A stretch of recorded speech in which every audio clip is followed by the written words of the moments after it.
for downloading episode 7 of the Blockbuster podcast. It is November 28th. I'm Paul. And I'm Brian. And today we will be talking about the film Wreck-It Ralph. Now, really briefly, Wreck-It Ralph is about a video game villain, and he would like to be a hero or a good guy instead of bad guy, and he sets out to fulfill this dream, but in doing so, his quest brings havoc to this arcade world in which he inhabits. Yeah.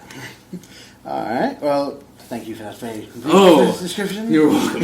I did not pull that off of IMDb at all. No, not at all. 3 of those words I thought of myself. Yeah, there you 3 go. to 4. Well, as long as you put your own little spin on it, I think That's we're right. safe. I cannot be sued.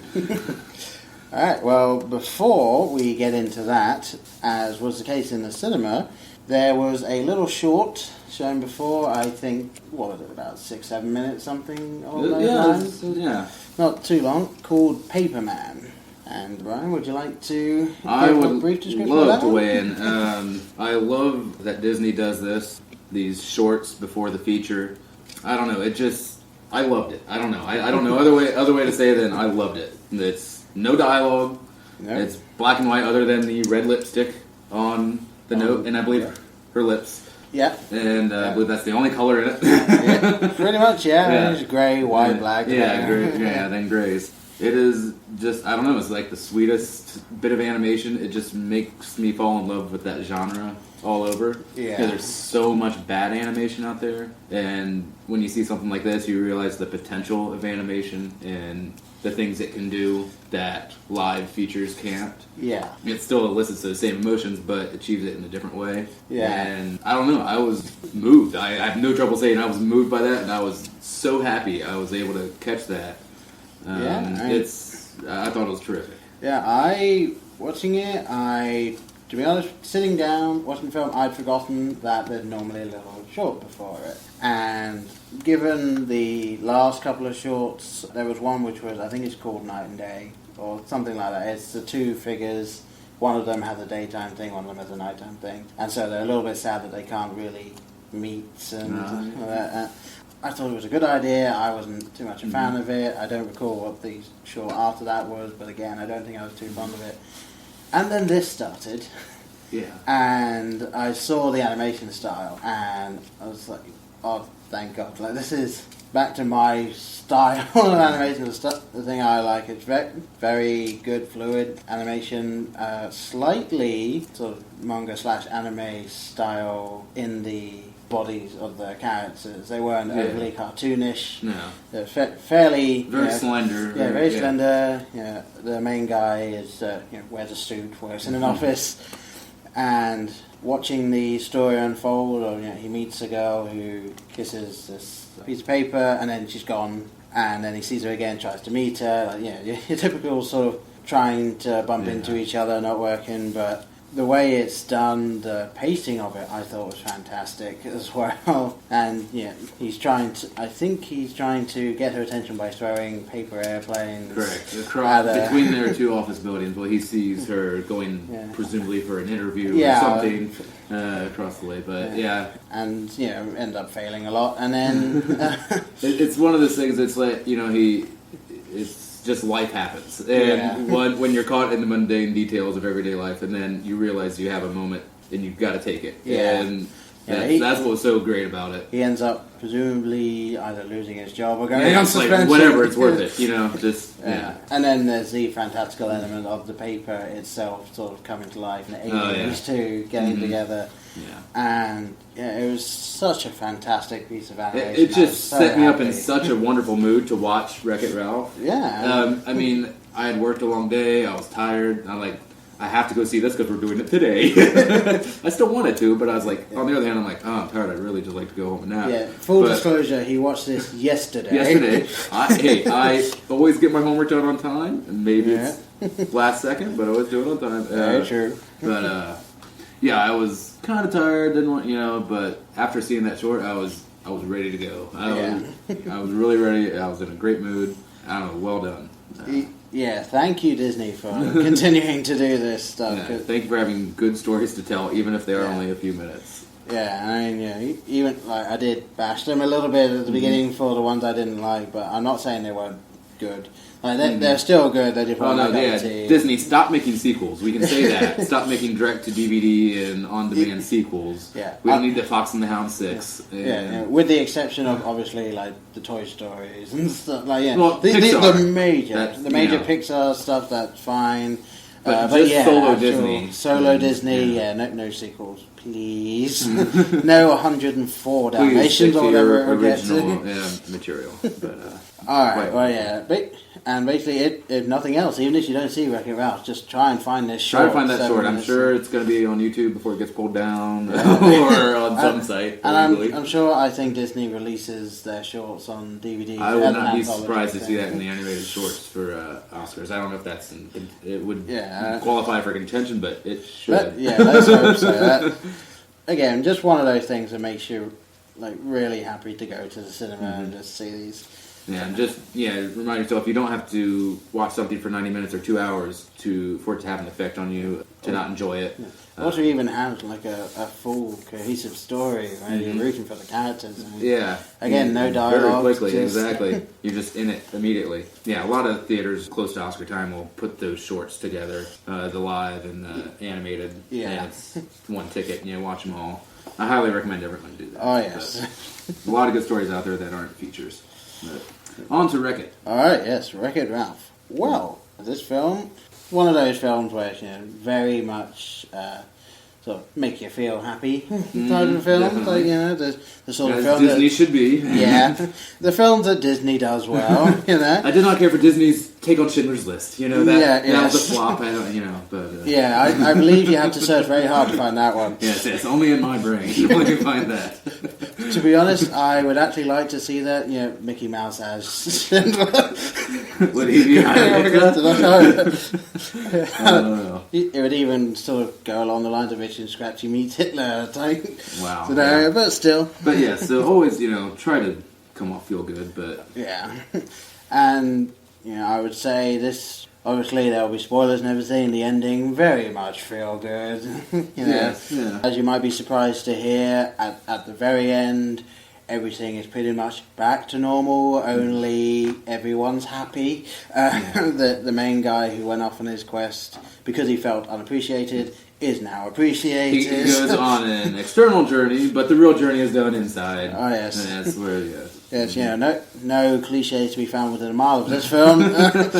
Although, I'll say, the storyline, like I said, or you said, is cliched, but I feel it's all in how it's carried out. Yes. And this film carries it out very well. Yeah. Because, if you have strong performances, and, like this in animation, strong visuals, very much so. I can overlook the storyline of, I want to be something else, I won't be happy until I'm that something else, oh, wait, I'm happy being me.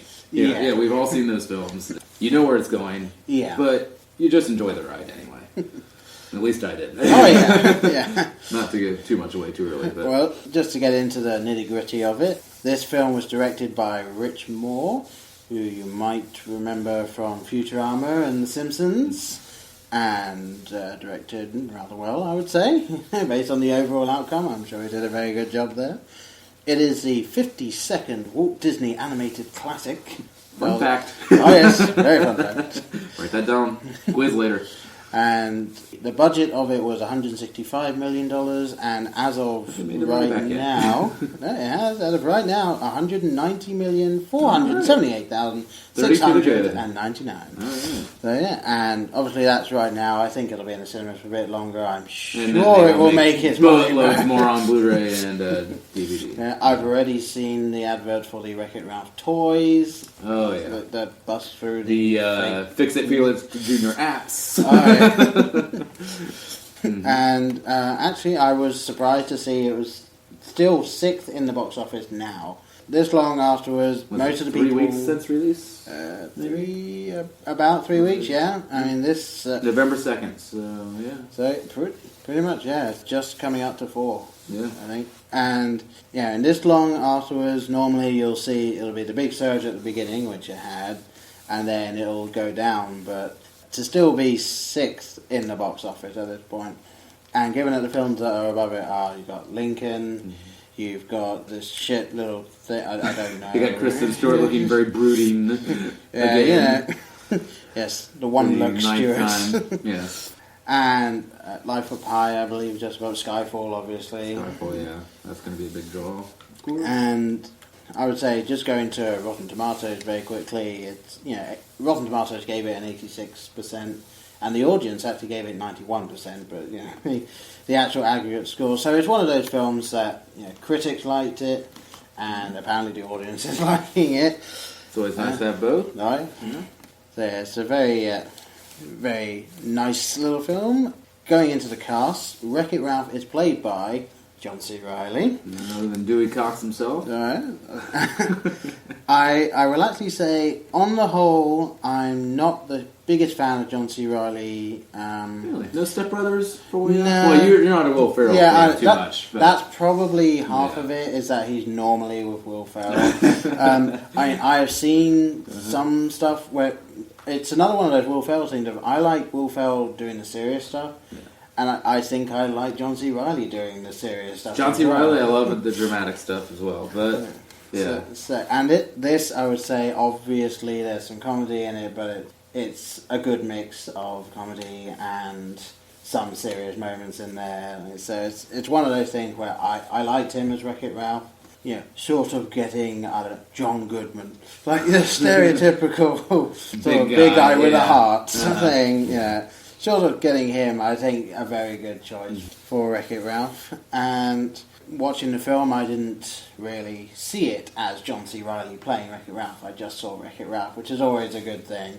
There are some characters that when you see it... There were moments I still was like, oh, this is John C. Reilly. Because he has such an identifiable voice. But there are some people that, when they're doing a character, you just think, oh, this is him doing this. Yeah, and I was like very easily, like as the movie was going along, I have a pretty good memory for voices and stuff, and I was like, I knew like everyone, like pretty much all the main cast pretty quickly. Well, to jump a little ahead of in my list, there was one person who you couldn't not know who it was. Jane Lynch as Sergeant Tamora Jean Calhoun. that character, like, I don't want to say it made the film for me, but that character was so well done. Yeah. Like, it was programmed with the most heart-wrenching backstory. I love it. The whole thing of her character has been programmed with this terrible backstory where the one day that she didn't do a perimeter sweep was her own wedding.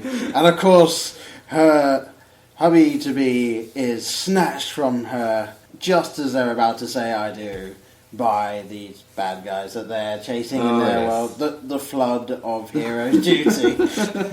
Yeah.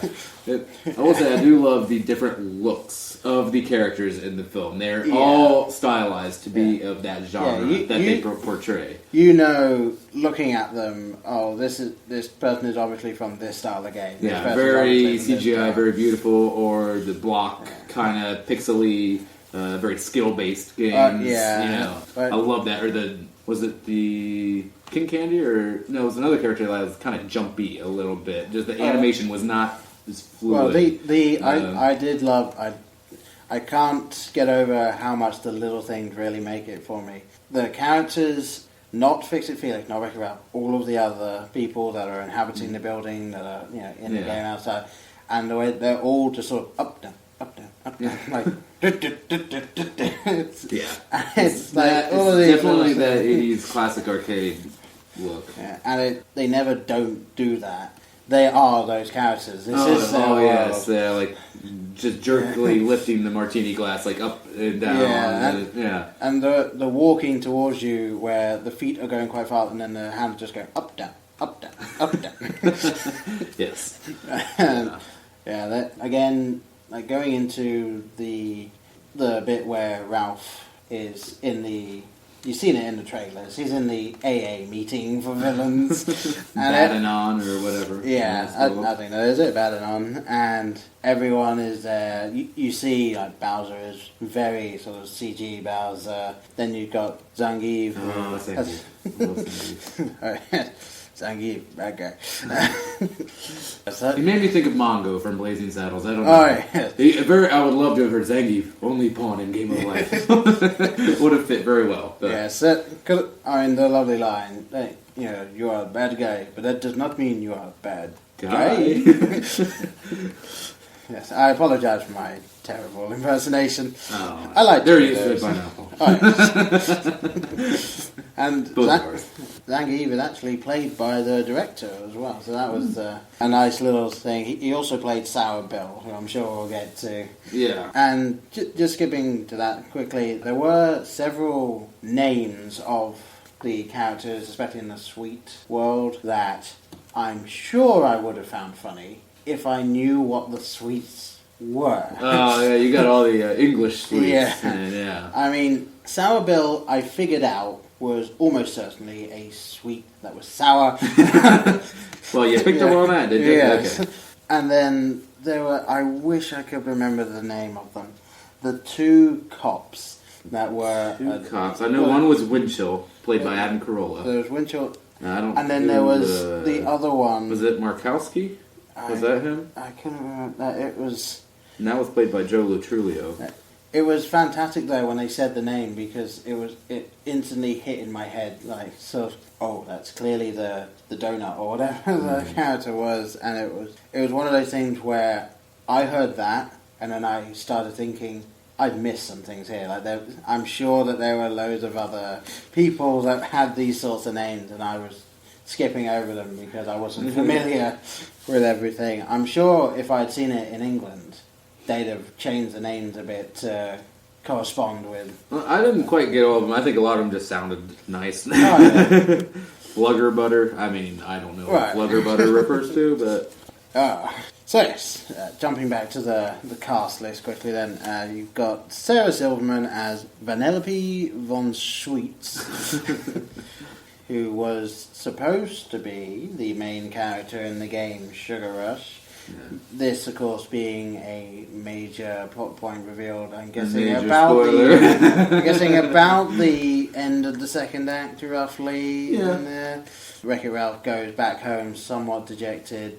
He initially meets this character and he witnesses the car being broken, but doesn't stop that happening until afterwards, and he scares him away.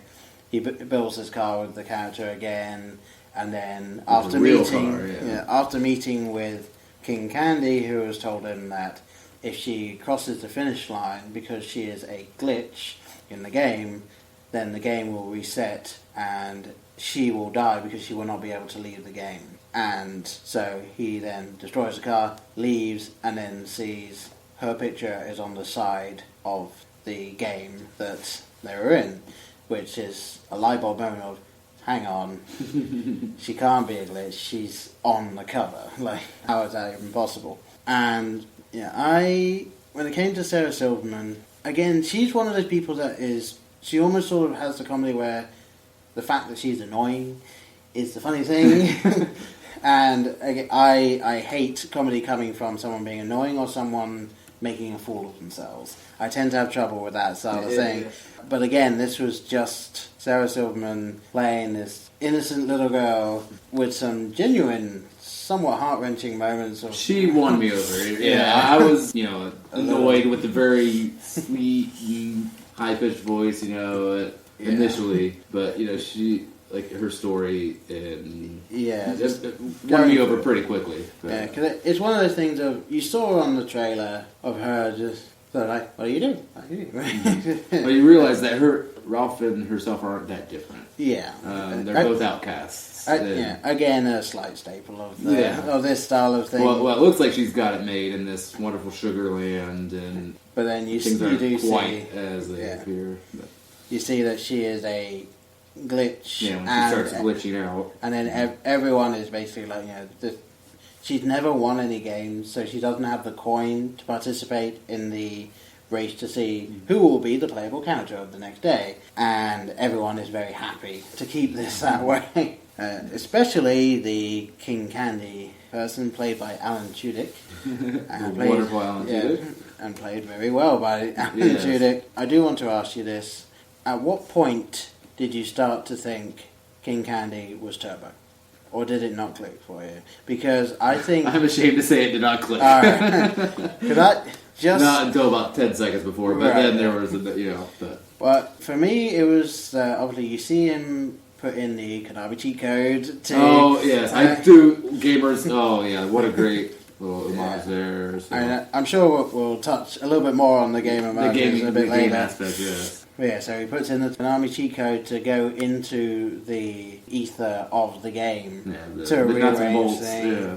And at this point, I started to think, how did a genuine character from this game, even if he's the king of the game, get access to this? Yeah. And he's got such a vendetta, and then the more that he was pushing and sort of off the walls, like, because even the other characters in the game, they're annoying, but they're little innocent characters that are just sort of playing stereotypes. Yeah.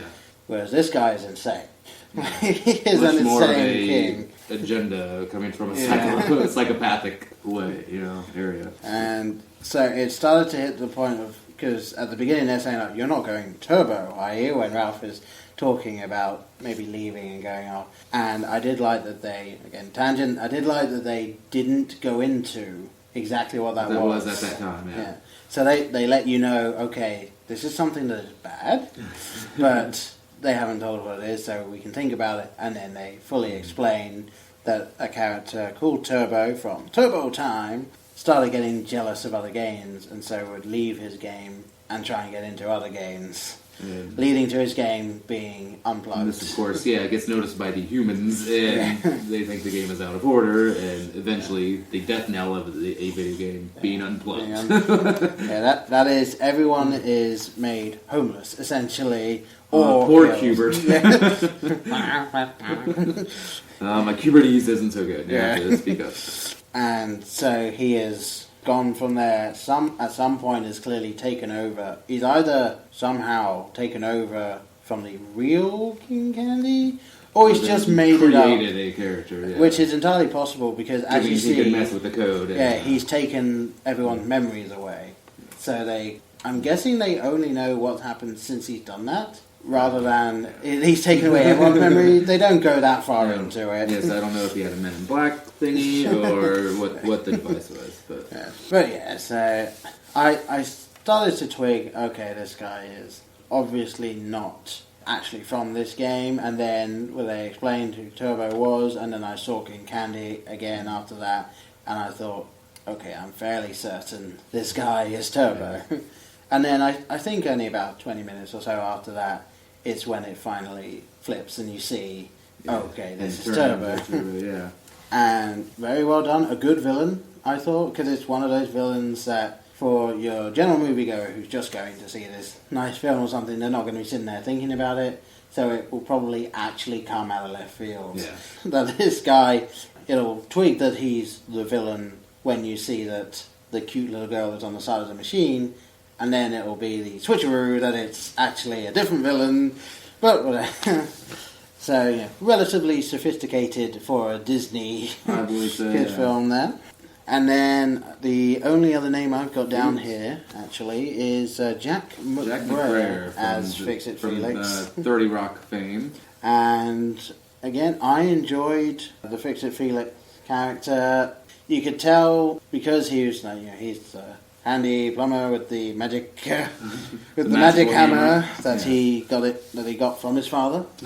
So he is Fix-It Felix Jr. I should point that out. And it is clear that he is from that era. He's probably modelled after a 50s guy, right? He's a very shucks. You're a perfect casting, by the way, because anyone that watches 30 Rock, Jack McBrayer plays a very country bumpkin type, and it's just very polite and well mannered, and doesn't want anyone to be uncomfortable or just be happy all the time. And you can see it as well because he's clearly all of the other people in Wreck-It Ralph view Ralph with contempt, and he doesn't. But he doesn't want to make the other people feel uncomfortable. So when Ralph turns up, he's also sort of talk to us, son.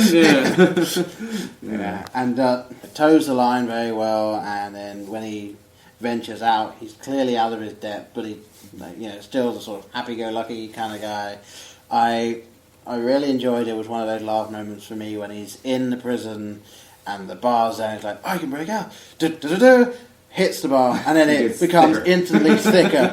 And just like, why must I fix everything I touch? The utter annoyance at the fact that he can't do anything but fix inanimate objects. We all have our specialties. Hey. Yeah. Some people wreck, some people fix. Yeah. And, of course, a lovely bit of writing where they started getting Fix-It Felix Jr. together with Sergeant Tamora Jean Calhoun. Two people that are very polar opposites. Never, yeah. And the way that they start with that, I think the two are about to drown in something, and Felix has been going on and on about I kind of like clearly a little bit enamored with her, and then he ends up saving her by having her punch him as hard as he can, while he then hits himself in the face with the hammer, so he's fixing it. And then these laughing taffy things come down. I got that one. Good for you, sir. And so they end up going up, and then it's the sort of with the soft focus. And then, you realise that was not something I was expecting, but yeah. So they realise that she actually does kind of have feelings for him, but then it's very quickly brought to a head by you see the laughing taffy coming in from out of screen, going, oh, and it's clear that they're the ones doing this. So, of course, one shot from the blaster, and onward the mission. Mm-hmm. I would say just very good casting all around. You've got, obviously, as I said, Sour Bill, who is again done by Rich Moore, who is the assistant to King Candy, and of course has a very demure, now announcing King Candy. I really thought they were going to change it at the end, because when everything is back to normal, you find out that the glitch is in fact the princess, the main character, and then he rushes to her side and goes, now announcing princess. It was perfect. Yeah. Loved it. I really thought they were going to change that, but no, they stuck with it. I do have to go briefly on another one of my probably soon to be famous soapboxes, but briefly, wonderful casting, I will agree. But sense that coming, did you? Yeah. I know there's no going back. I realize that. I just long for the days when not all of your A-list actors were doing voice work. Oh, okay. You see, I remember, seeing like Fox and the Hound and Snow White and the Seven Dwarfs, and not knowing any of those voices. I was a kid. I didn't care. Yeah. And that just always strikes me that this marketing is for the parents. Yeah. Because, maybe once you're 12 or 13, you want Jack Black to play, an animated character. Yeah. Only because he's been so many, other animated characters. Otherwise, you don't, or School of Rock, whatever. Yeah. You don't care if Dustin Hoffman is, if you're 9, he's playing some, character in an animated film. But I will say, looking at this cast list, you've got John C. Reilly, Sarah Silverman, Jack McBrayer, Jane Lynch, and Alan Tudyk. Name one of those people that a 6-year-old will have seen on a regular basis. And if you should, shame on you, parents. If you let them watch the Sarah Silverman program. Or... I will let Firefly slip, because it's not necessarily bad for young people to be watching it. There's not too much in there. So yes, everyone, let your kid watch Firefly. Absolutely. Seriously. Let them be a brown coat. But, my point is there's plenty of voice actors out there, very talented voice actors, that don't get work now. Because everything's going to Tom Hanks and Tom Cruise or whoever else. I don't think he's doing voice work. But the A-listers. Yeah. The thing is, obviously, a lot of the cameo gaming characters and all that, they are played by either people that will have played them in games or by the people that are doing all of the voices on cartoons and stuff like that. All the people that names you might be like, I've read that somewhere. So the sort of people that you would think, like, if you could do this so that you don't have to have 10 celebrities per film, if you could have, say, just one to bring the people in, and then everyone else is a lower named person. Like I said, though, it's a locomotive that's only going one way, and we're not going back. I know that. I just needed to vent about that. Well, maybe one like day. I said, good performances, but But of course, they're good performances. They're professional actors. Yeah, they're professional actors, and they're reading in a booth. Not that isn't hard. No, I couldn't do it. I couldn't imagine or pretend to be in those situations. But yes, I'm sure if I were to play a character, I would probably have to play Sour Bill. I would try to beat you up for Sour Bill. But who can be more depressing? Yes, it's our only challenge, ladies and gentlemen. That's all I got to say about that. Well, going into the gaming aspect of it, this film... Finally. This film does fantastically at letting you see an idea of inside a gaming universe, seeing how all of these games kind of run, and then all of the cameos and the references. I wrote down word for word, it's a love letter to gamers. Yeah. You ever been in an arcade in the 80s or early even 90s? I mean, 80s was really when arcades took off, and I got in on a little bit of that. I was still a little too young, but I mean, I remember at fairs and the bowling alley and things like that, where all the cabinets were. Just spending a lot of time and a lot of quarters, and it was just wonderful to see that pulled together. I wasn't sure how the film was going to work. I thought it would just be in the world of the video game characters already, and I didn't realize the whole arcade aspect, and they're actually existing in the machines, and and in the electricity that powers them. Right. Just going on that briefly as well, because obviously going into it, you don't know exactly what it is until you see the film, because the adverts did quite well. I think they show you him on like a shuttle bus, but you don't fully see how everything works. There's a sequel idea. Rich Moore gave an interview saying that him and Disney have a bit of a sequel idea that will get the characters up to date and will explore online gaming and console gaming. So would it turn into they get maybe brought to a home console and then it becomes a big cloud gaming thing or something? I thought maybe all people could somehow hop into any arcade game, because and then you see the film and it's very clear, at least in arcade, it's through the power cord, which again, fantastic. It's the life of a game. The extension cord was the sort of hub for everyone. The train station, whatever, of the digital world. And there's a very Toy Story type aspect to it, that they have these parts to play during the day, and then when all the humans go away, they can, the night is theirs, essentially, to do what they want to, cross game. You get to see Ken and Ryu stop halfway through a fight. It's like, want to go for a drink? I don't know if you're buying. Okay. What do you think that relationship was? I don't know. Was it a lover spat? Maybe. I don't know. Examine Street Fighter.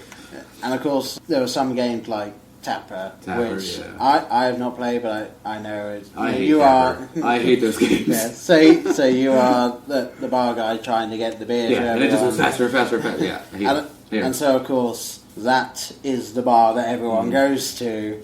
And they show you a little bit of it. He's just talking to a barman, and then you hear beer here, hang on, and then you see it's the video game playing, And of course they fix it so you've got Ken and Ryu up in the corner, you've got a villain from another game in there, and all of the cross cameos and stuff. Like you've got, as we said before, Zangief, you've got Bowser, you've got the ghost from Pac-Man leading the Badanon meeting, you've got I would not have enjoyed being a lawyer on this, getting all the licensing. I don't know how that works. Did you research any of that? I actually have a slight story about that. Apparently what happened, they got all the licenses, the game company were like, okay, we're fine with it, just try and give us equal airtime. And apparently there was one point where they kept calling up and saying, oh, Bowser's not big enough compared to the other character.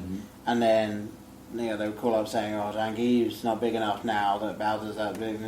And so there was one point where the people from Disney had to call both of them up and say, look, if this continues, all we will see is their feet in the room. This is stupid. Can we please compromise on this? And so, of course, if you look at it, I think Bowser is just kind of bulky and a bit bigger than Zangief, but Zangief is the second biggest guy in the room. Yeah. So it's a lot of, I think, little compromises had to be made here and there. And from what I understand, the game companies were fairly good about getting this done. Exposure is exposure, but I was still hoping to see some Zelda in there, or some Luigi, in the corner or something. Maybe I missed it. I don't know. It might be in there, but I didn't see him. Or even have something where, Super Smash Brothers, you just see someone going flying in the background. Yeah. Well, I will say my absolute favourite little bit of sort of insider. You wouldn't understand it if you hadn't played the game or if you didn't know a little bit about it. Just the graffiti that said Aerith lives. I loved that was in there. What lives? Aerith. And it's from Final Fantasy VII. It's Aerith Gainsborough, who I believe it's gotten as high up on several people's lists as number 2 of deaths in a video game that affected you the most. And this character is someone that you meet at the beginning of the game, and possible love rival for the main character, and in the second act, just as she's about to sort of save the world, the bad guy descends from the ceiling and runs her through with a sword, killing her. And the gaming world was just shocked by this. I mean, this was, 96, 97, and it's a little too big game, and everyone got so attached to this character, and just for the decision to be dead. That's it, and I kill off this character. And it's launched, Final Fantasy VII has become the most famous and probably most popular of the Final Fantasy series. There's been 2 films based on Final Fantasy afterwards. The first one, do not watch. It is some sort of ghost thing, just crap, don't watch it. The second one is a direct sequel called Advent Children. Fantastic piece of animation. It's, but whatever. And... and Aerith is still in this character that if you watch it and you see her, the back of her, because you're seeing her in heaven basically, and it's such a great little thing. And then just to see the little graffiti, Aerith lives, is like that thing in the background. That was my favourite piece of I'm sure there's hundreds of those things that I didn't get, and I've caught probably 30 or 40, and and I thought I probably caught most of them, but I'm sure I didn't. It's definitely one I want to slow-mo through at certain points when I buy it. Well, was there anything in particular, gaming related for you, that you were like, oh, I really like that they did that? I know you're a Halo fan, so did you just enjoy the Heroes Duty section? Well, that's my modern love. I still love the old cabinet games. Right. I love Pac-Man and Q*bert. I played lots of Q*bert and Pac-Man, and a lot of those just very intense.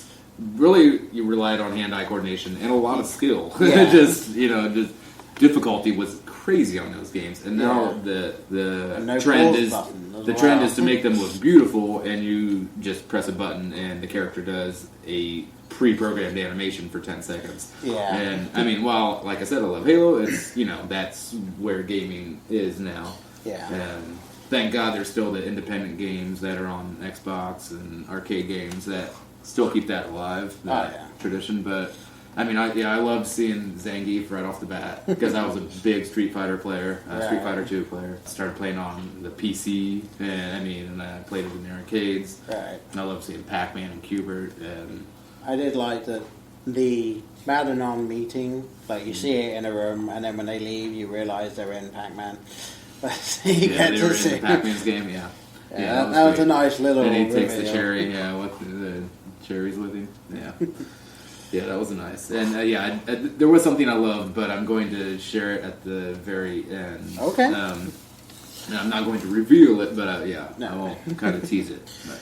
Well, and go ahead, sir. No, I was just going to say, when I first heard about this film, and I first saw the trailer, and you hear him narrating, and then after 15 seconds, it cuts to the room, and you're like, that's the Ghost from Pac-Man, that's Dr. Robotnik, that's Bowser, what's going on here? Yeah.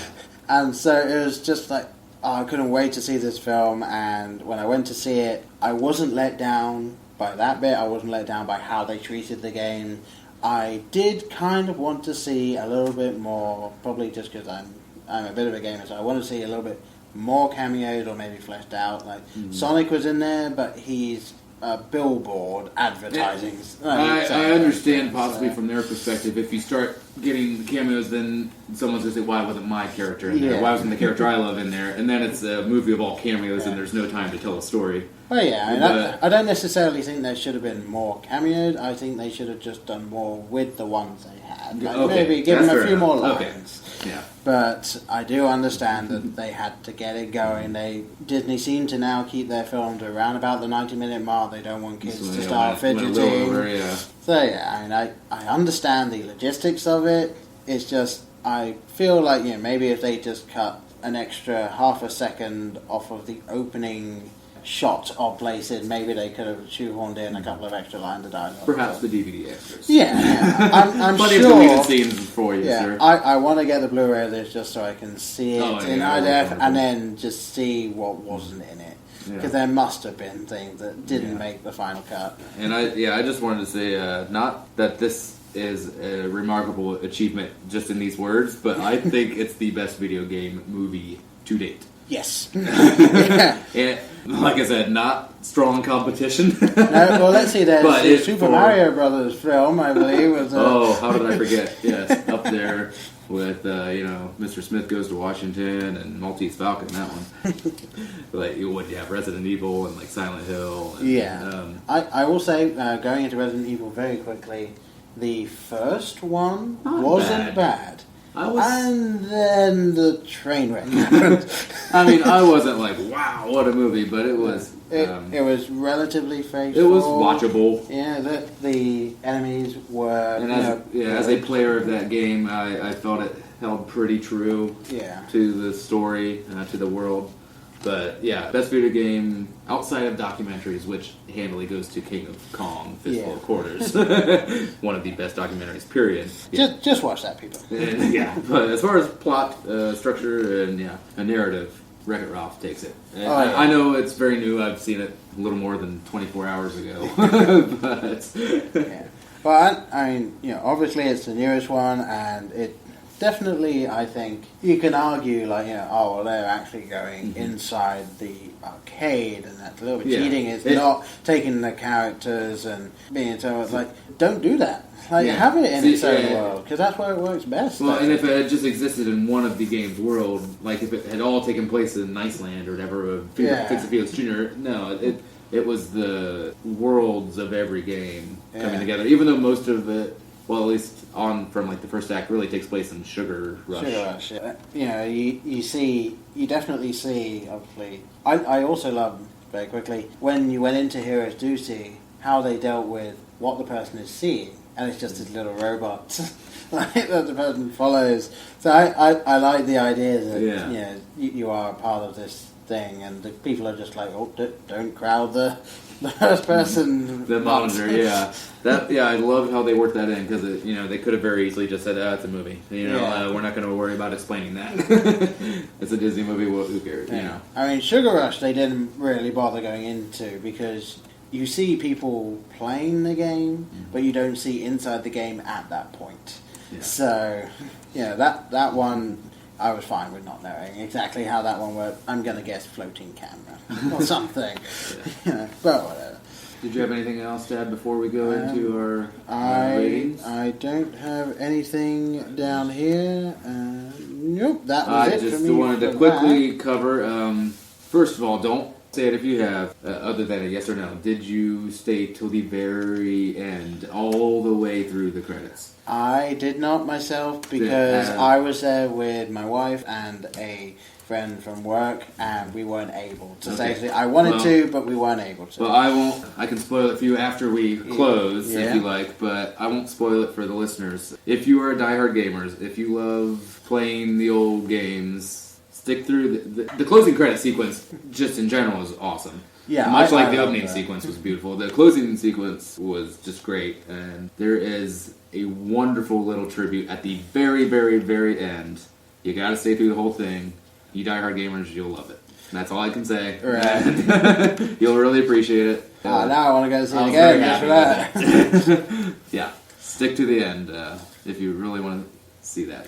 You're a casual movie fan, feel free to leave, please.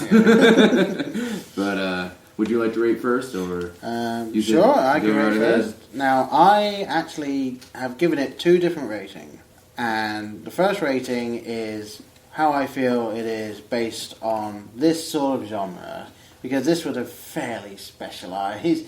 It was a Disney film where you've got the guy who feels not appreciated. He meets a little annoying character. They have an adventure. Everything is good at the end, and everyone's living the good life. So yeah, you've got no new real groundbreaking material. Yeah. Basically, you've got Pixar and DreamWorks, and these two, obviously, this one would just through Disney, but these are films unto themselves at this point. These little CG films that go that route. So basing it just within that round, I'm going to say it is a 9 out of 10, almost a 10 out of 10. Just because I really enjoyed the film. I thought it was a fantastic looking film again, and I think it's, even though it's cliched, the dialogue in it and how it runs out almost makes you not care about the formula of it. So I think it's up there with some of the best of this style of film.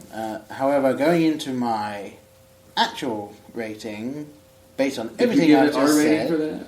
I'm just about to say. Okay, okay, sorry. Right.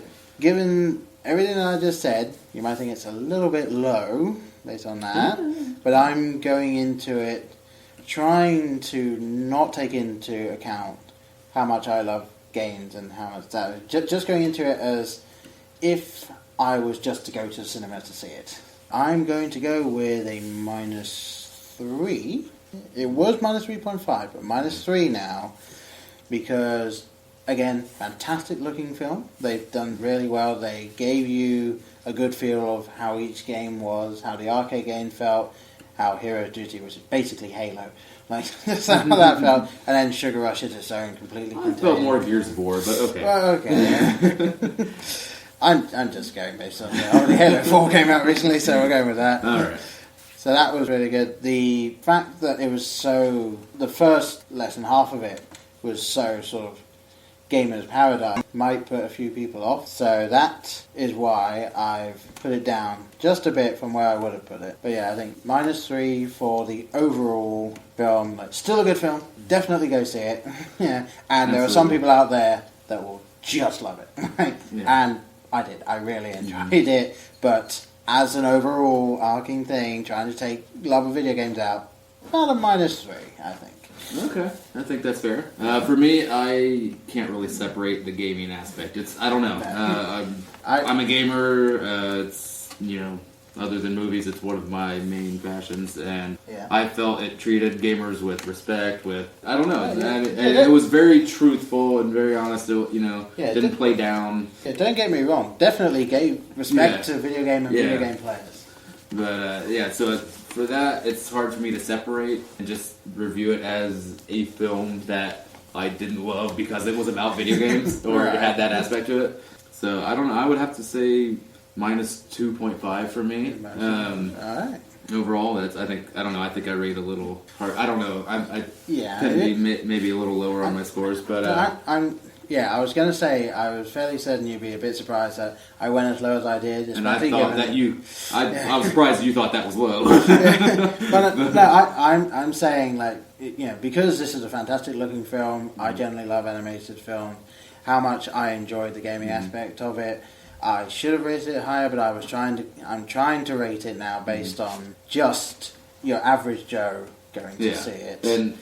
And then giving my opinion on top of it. I was like, as I said, someone like me and someone like you who loves games and who likes seeing animated film done well, this is a must-see. Yeah, absolutely. As an overall body of work, about a -3, I would say. And I know you're more of a visual person than myself, and yes, it looks great, and I did appreciate that.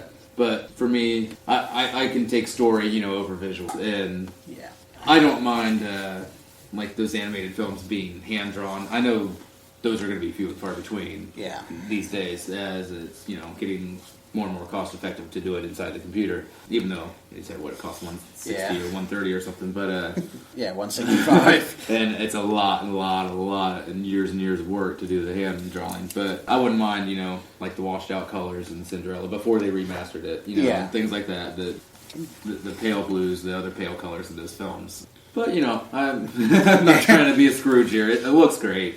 It really, really does. And even though it's a tired storyline, it's well told. Yeah. And it has very likable characters, and the villain is very unlikable, as a villain should be. And, minus 2.5 for me. I'm happy Disney came out with something. I'd say this is the most I've enjoyed a Disney film since The Lion King. A pure Disney work. A pure Disney work without Pixar being involved, Yeah, very much. Pixar, I don't know. Probably a lot of Pixar programming or whatever was used, but without their name on it. Right. So good job, Disney. I'm looking forward to find out whatever sexual messages you threw into this. I'm sure there are plenty. And you will perv through something in there, I'm sure. All right. Paul, do you have anything to add? I do not. All right, I think we are going to sign off here. All right. Well, I will very quickly throw in the general rant of do visit us on Twitter at @Blokebusters, Facebook.com/Blokebusters, email us at blokebusterpodcast.com. Seriously, email us. We want any feedback whatsoever. All right. So I've been Paul. And I've been Brian. And Brian remembered his name, and not a single stutter this time. He's getting better, ladies and gentlemen. The head injury is almost all better. Yay! And remember, when in doubt, up, down, left, right, B-A. Bye, folks. All right, bye.